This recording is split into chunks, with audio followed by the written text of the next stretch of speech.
दोस्तों, आज की कहानी है एक जवान लड़के की जो विदेश जाता है डॉक्टरी की पढ़ाई करने के लिए।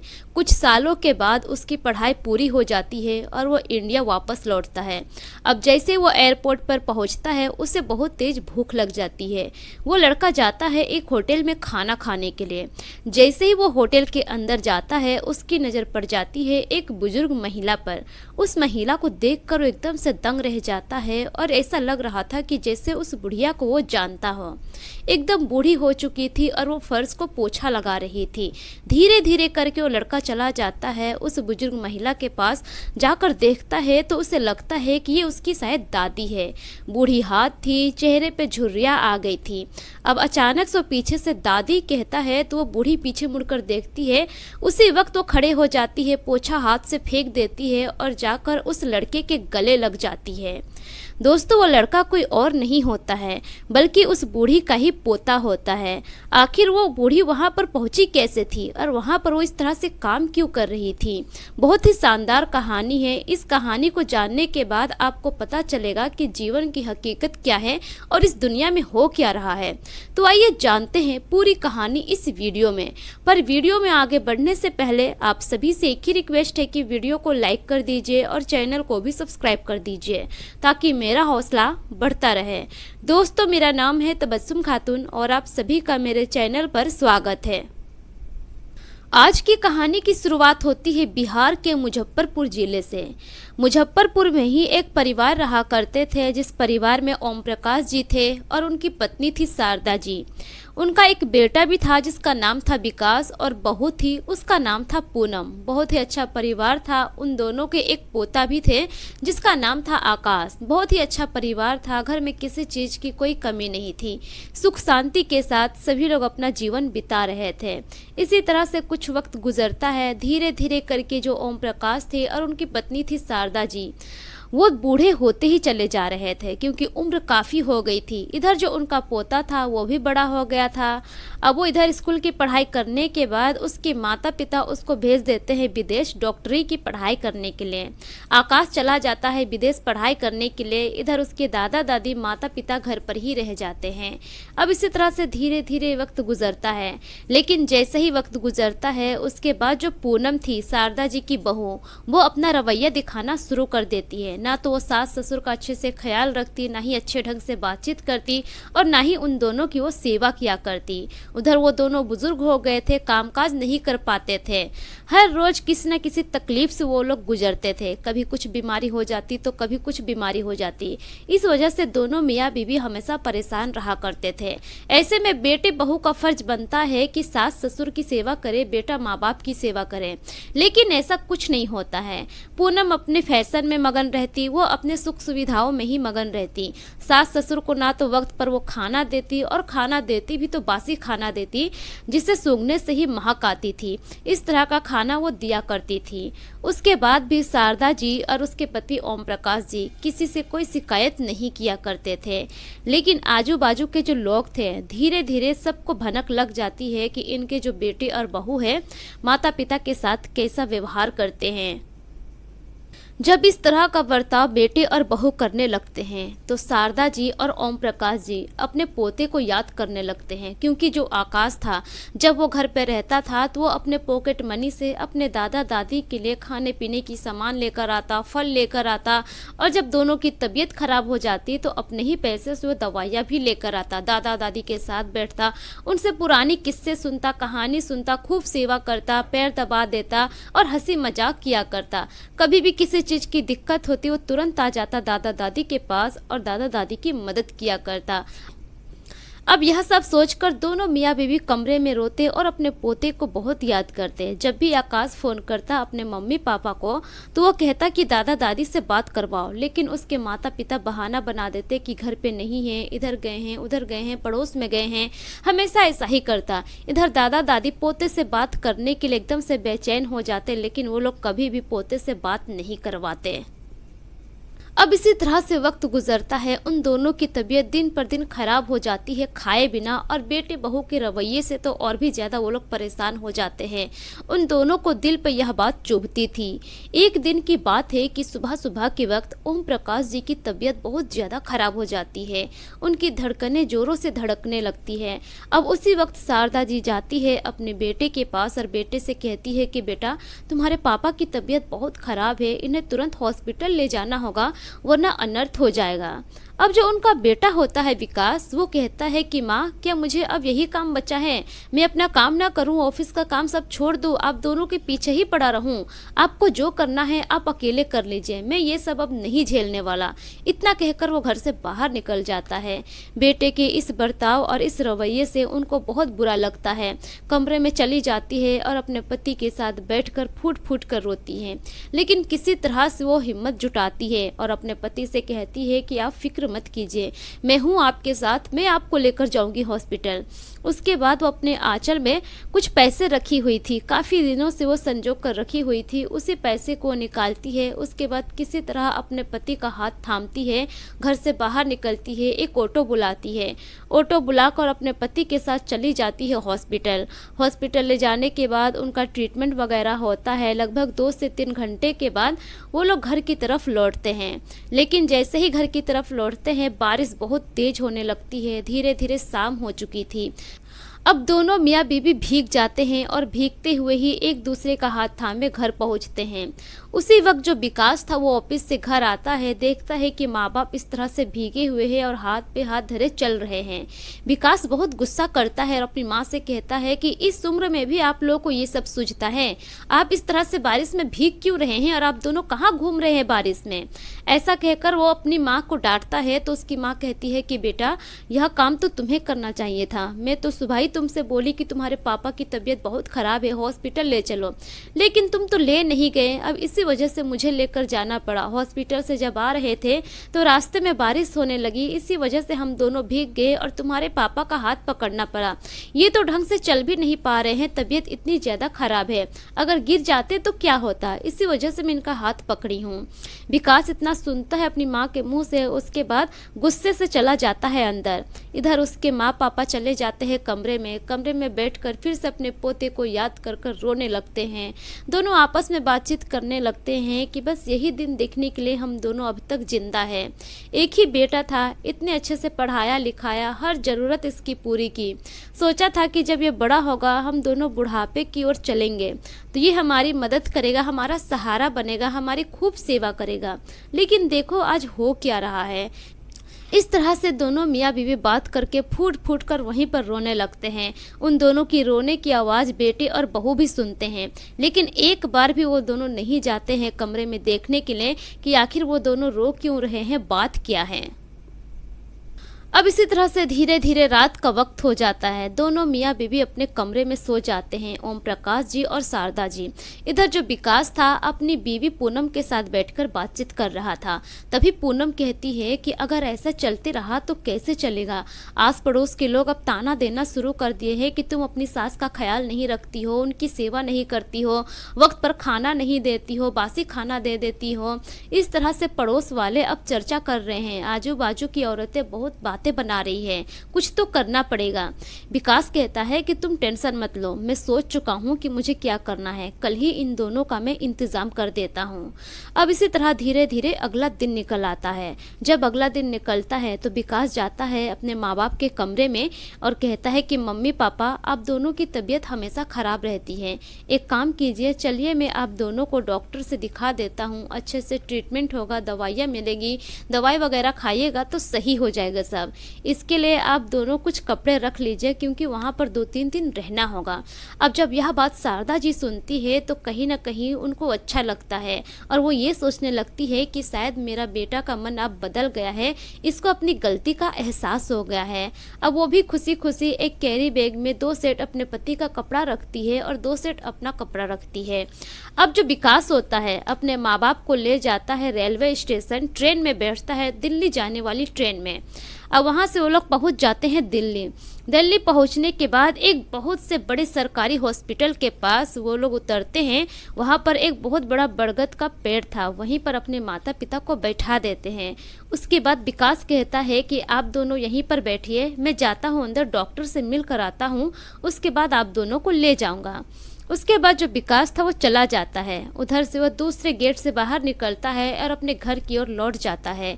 इधर जो उसके माता पिता थे बैठे बैठे इसी तरह से वक्त गुजारते हैं। 1 घंटा गुजर जाता है, 2 घंटा गुजर जाता है, धीरे धीरे इसी तरह से शाम हो जाती है। जब शाम होती है तब जाकर शारदा जी को ऐसा लगता है कि शायद उनका बेटा अब नहीं आएगा, वो उन्हें छोड़कर यहाँ पर चला गया है। अब जो शारदा जी थी लड़खड़ाते हुए अपने पति से कहती है ओम प्रकाश जी से कि ऐसा लगता है कि शायद अब विकास नहीं आएगा, वो हम दोनों को यहाँ पे छोड़कर चला गया है। अब यह बात सुनने के बाद ओम प्रकाश जी के भी आंखों में आंसू आ जाते हैं। दोनों मियाँ बीवी बहुत परेशान हो जाते हैं कि अब इतने बड़े अनजान शहर में वो दोनों क्या करेंगे, कहाँ जाएंगे। लेकिन शारदा जी हिम्मत नहीं हारती हैं, वो अपने पति का हाथ थाम लेती है और कहती है कि आप फिक्र मत कीजिए, मैं हूँ ना आपके साथ, आपको कुछ नहीं होगा, मैं कुछ काम ढूंढती हूँ और यहीं पर हम दोनों अपना गुजर बसर करेंगे, घर वापस नहीं लौटेंगे। उसके बाद शारदा जी अपने पति का हाथ पकड़ती है और चली जाती है एक होटल के पास। होटल के पास जाकर वहाँ के जो मैनेजर होते हैं, ऑनर, उनसे कहते हैं कि बेटा क्या मुझे यहाँ पर काम मिल सकती है, झाड़ू पोछा बर्तन धोना यह सब का काम अगर तुम दे दोगे तो बहुत अच्छा रहेगा। इस अनजान शहर में मैं अपने पति के साथ अकेली हूँ, इनकी तबीयत बहुत ख़राब है, बेटा कुछ काम दे दो।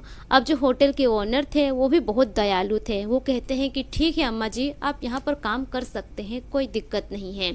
उसके बाद शारदा जी अपने पति को एक चेयर में बैठा देती है, चली जाती है होटल के अंदर, जूठा बर्तन धोती है, होटल की साफ सफाई करती है, फर्श पोछा लगाती है। अब जैसे जैसे धीरे धीरे शाम का वक्त होता है, रात होता है, होटल के जो ओनर होते हैं वो खाना भी देते हैं खाने के लिए, दोनों को खाना खाती है। अब उसके बाद तो रहने का ठिकाना था नहीं। शारदा जी होटल के ओनर से ही कहती है कि बेटा क्या हम दोनों यहीं पर सो सकते हैं, हमारा कोई ठिकाना नहीं है, कोई घर नहीं है, कहाँ जाएंगे। होटल के ओनर कहते हैं कि ठीक है अम्मा जी, वैसे भी रात को तो होटल बंद हो जाता है, आप दोनों यहाँ पर कुछ बिछाकर सो सकती है। उसके बाद शारदा जी अपने पति को लेकर अंदर जाती है, फर्श पर एक चद्दर बिछाती है, दोनों मियाँ बीवी वहीं पर सो जाते हैं। लेकिन अपने बेटे और बहू को बहुत कोसते हैं और अपने पोते आकाश को याद कर कर बहुत रोते हैं। अब इसी तरह से उन दोनों का दिनचर्या बन जाता है। शारदा जी उसी होटल में सारा दिन काम करती और जो भी खाने को देता सबसे पहले वो अपने पति को पूछती, पति के साथ बैठकर खाती। इसी तरह से धीरे धीरे वक्त गुजरता चला जाता है। उधर जो विकास था वो एक बार भी ढूंढने के लिए नहीं आता है कि उसके माता पिता कहाँ गए, किस हाल में हैं, कभी वो जानने की कोशिश भी नहीं करता है। इसी तरह से काफ़ी वक्त गुजर जाता है। इसी तरह से काफ़ी वक्त गुजरने के बाद जब उधर विदेश में आकाश की पढ़ाई कंप्लीट हो जाती है तो वो अपने घर पे फ़ोन करता है, अपने पापा को फ़ोन करके कहता है कि पापा मेरी पढ़ाई कंप्लीट हो गई है, बस अब मैं इंडिया आ रहा हूँ। इंडिया आने के बाद वहाँ पर एक बहुत बड़े हॉस्पिटल में मुझे इंटरव्यू देना है, उसके बाद मैं घर आ जाऊँगा, मेरी नौकरी वहीं पर पक्की हो जाएगी। यह बात सुनने के बाद विकास बहुत खुश होता है, उसकी पत्नी बहुत खुश होती है। लेकिन आकाश कहता है कि दादा दादी से बात करवाए, मुझे उन दोनों से बात करनी है, काफ़ी महीनों से मैं फ़ोन करता हूँ, आप सिर्फ कहते हैं कि इधर चले गए हैं उधर चले गए हैं, आज तो घर पर ही होंगे ना, ऐसे भी रात का वक्त है, बात करवाइए मेरी। विकास कहता है कि वो लोग घर पे नहीं है, तीर्थ यात्रा पर गए हैं और कुछ महीने लग जाएंगे वापस लौटने में। आकाश जब यह बात सुनता है तो उसे बड़ा अजीब लगता है। वो मन ही मन सोचता है कि कल तक तो कह रहे थे कि इधर उधर पड़ोसी के यहाँ घूमने गए हैं और आज कह रहे हैं कि तीर्थ यात्रा पर गए हैं। लेकिन वो ज़्यादा सवाल जवाब नहीं करता है, वो कहता है कि ठीक है, जब मैं घर आऊँगा तो तभी एक ही बार मुलाकात कर लूँगा। इतना कहकर वो फ़ोन रख देता है। उसके अगले ही दिन वो फ्लाइट पकड़ता है और डायरेक्ट दिल्ली के एयरपोर्ट पर उतरता है। एयरपोर्ट पर उतरने के बाद वो चला जाता है एक बहुत बड़े प्राइवेट हॉस्पिटल में इंटरव्यू देने के लिए। इंटरव्यू देकर निकलता है, उसके बाद उसे बहुत तेज भूख लग जाती है। वो सामने के ही एक होटल में चला जाता है खाना खाने के लिए। अब जैसे ही वो होटल के अंदर जाता है उसकी नज़र पड़ जाती है एक बूढ़ी महिला पर। वो महिला फर्श पोछा लगा रही थी, एकदम बूढ़ी हो चुकी थी, उसके जो चेहरे थे चेहरे पर झुर्रियाँ पड़ चुकी थी और ऐसा लग रहा था कि ढंग से वो काम भी नहीं कर पा रही है। अब जब अचानक से उस बूढ़ी औरत पर उसकी नज़र पड़ती है तो आकाश को ऐसा लगता है कि शायद मैं इस औरत को जानता हूँ। धीरे धीरे करके वो बूढ़ी औरत के करीब चला जाता है। जैसे उसके सामने जाता है और सामने से देखता है तो उसके तो पैरों तले जमीन ही खिसक जाती है, क्योंकि वो बूढ़ी औरत कोई और नहीं थी बल्कि आकाश की ही दादी थी। लेकिन आकाश को संकोच हो रहा था, क्योंकि जब वो घर से गया था तो उसकी दादी की हालत ऐसी नहीं थी। फिर भी वो पीछे से आवाज़ लगाता है और कहता है कि दादी। जब शारदा जी पीछे घूमकर देखती है तो उसके सामने उसका पोता खड़ा होता है आकाश। उसी वक्त वो पोछा को फेंकती है नीचे और दौड़कर अपने पोते के पास जाती है और उसके गले से लग जाती है और फूट फूट कर वहीं पर रोने लगती है। आकाश भी दादी को इस हालत में देखकर रोने लगता है। उसके बाद आकाश की दादी उसे लेकर उसके दादाजी के पास जाती है, जो कि साइड में ही चेयर पे बैठा हुआ था। उसके बाद आकाश अपने दादा के भी गले लगता है और फूट फूट कर रोता है। आकाश की दादी सारी बातें बताती है कि उसके पापा ने किस तरह से दिल्ली लाया इलाज करवाने के बहाने और छोड़कर चला गया एक हॉस्पिटल के बाहर। अब जो आकाश था उस वक्त अपने दादा दादी के साथ बैठकर खाना खाता है। उस होटल के जो मैनेजर होते हैं ओनर, उसका शुक्रिया अदा करता है। उसके बाद आकाश दादा दादी को लेकर चला जाता है बाहर, एक किराए का कमरा लेता है। कमरा में सारा सामान वो शिफ्ट करता है। 2 नौकर आकाश रखता है, एक खाना बनाने के लिए, एक दादा दादी की सेवा करने के लिए। सारा चीज़ वहाँ पे सेट हो जाता है। उसके बाद आकाश कहता है कि दादा दादी आप यहीं पर रहिए, मुझे बहुत ज़रूरी काम निपटाना है, मैं कुछ ही दिन में वापस यहाँ पर आता हूँ। अब जो दादा दादी थी वो बहुत खुश हो जाते हैं कि अब तो मेरा पोता आ गया है, हमें किसी चीज़ की कोई दिक्कत नहीं होगी। उसके बाद आकाश चला जाता है सीधी अपने घर। अपने जब घर जाता है तो माता पिता उसके बहुत खुश होते हैं। आकाश की माँ पूनम अच्छे अच्छे खाना बनाती है। आकाश के मनपसंद का जो भी खाना होता है सब बनाती है। सभी बैठकर साथ में खाना खाते हैं। खाना खाने के दौरान अब आकाश कहता है कि मम्मी पापा, विदेश में मुझे बहुत अच्छी नौकरी मिल गई है और सैलरी भी काफ़ी अच्छी खासी है, मुझे वहीं रहकर काम करना है, लेकिन मैं नहीं चाहता हूँ कि आप दोनों को यहाँ पर छोड़ कर जाओ, इसलिए आप दोनों भी मेरे साथ चलिए और अपना जो भी सामान है सब पैक कर लीजिए। अब माता पिता तो बहुत खुश होते हैं। रात को ही वो लोग अपना सामान पैक कर लेते हैं। उसके अगले ही दिन आकाश अपने माँ बाप को लेकर दिल्ली एयरपोर्ट चला जाता है। एयरपोर्ट में जाने के बाद आकाश अपने माँ बाप को बैठाता है और कहता है कि आप लोग यहीं पर बैठिए, मैं टिकट कंफर्म करके आता हूँ। उसके बाद आकाश दूसरे गेट से बाहर निकलकर चला जाता है अपने दादा दादी के पास। इधर जो विकास और उसकी पत्नी थी पूनम, वो दोनों बैठकर अपने बेटे का इंतजार करने लगती है। इसी तरह से 2-3 घंटे का वक्त गुजर जाता है। अब उन दोनों को भी समझ में आ जाता है कि जो उनका बेटा है शायद अब नहीं आने वाला है, और विकास अब अपने कर्मों को सोचने लगता है। उसी दिन को याद करने लगता है जब वो अपने माता पिता को यह कहकर ले गया था कि चलिए दिल्ली आप दोनों का मैं इलाज करवा दूंगा, और फिर अपने माँ बाप को एक पेड़ के नीचे बैठा कर वो गायब हो जाता है। अब वो उसी दिन को याद करने लगता है। दोनों मियाँ बीवी वहीं पर बैठकर रोने लगते हैं। उन दोनों के पास अब 1 रुपये भी नहीं था कि वो किराया लगाकर घर वापस लौट सकता था। कुछ घंटों के बाद जब शाम हो जाता है, उसके बाद आकाश फिर से आता है वहां पर अपने दादा दादी को लेकर। जब विकास अपने माँ बाप को देखता है अपने बेटे के साथ तो उसके तो पैरों तले जमीन ही खिसक जाती है। उसके बाद आकाश कहता है कि पापा आप इस तरह से क्यों देख रहे हैं दादा दादी को, आपने ऐसा किया क्या है? आप तो कह रहे थे कि दादा दादी तीर्थ यात्रा पर गए हैं, लेकिन ये तो एक होटल में काम कर रही थी और दादा का किसी तरह से वो भरण पोषण कर रही थी। क्या यही है आपकी जिम्मेदारी? आप खुद अपने माँ बाप को इस तरह से लाचार की तरह छोड़ दिए, इतने बड़े शहर में, एक अनजान शहर में जहाँ ये किसी को जानते नहीं है, इनके पास कुछ था नहीं। आपने एक बार भी नहीं सोचा कि इनका क्या होगा यहाँ पर? जब इस तरह से आकाश कहता है तो विकास शर्म से अपनी निगाहें नीचे झुका लेता है। उसके बाद आकाश कहता है कि बस यही चीज़ आज मैं आपके साथ किया हूँ, अब बताइए आपको कैसा लगा जब मैं आपको छोड़कर यहाँ से गया।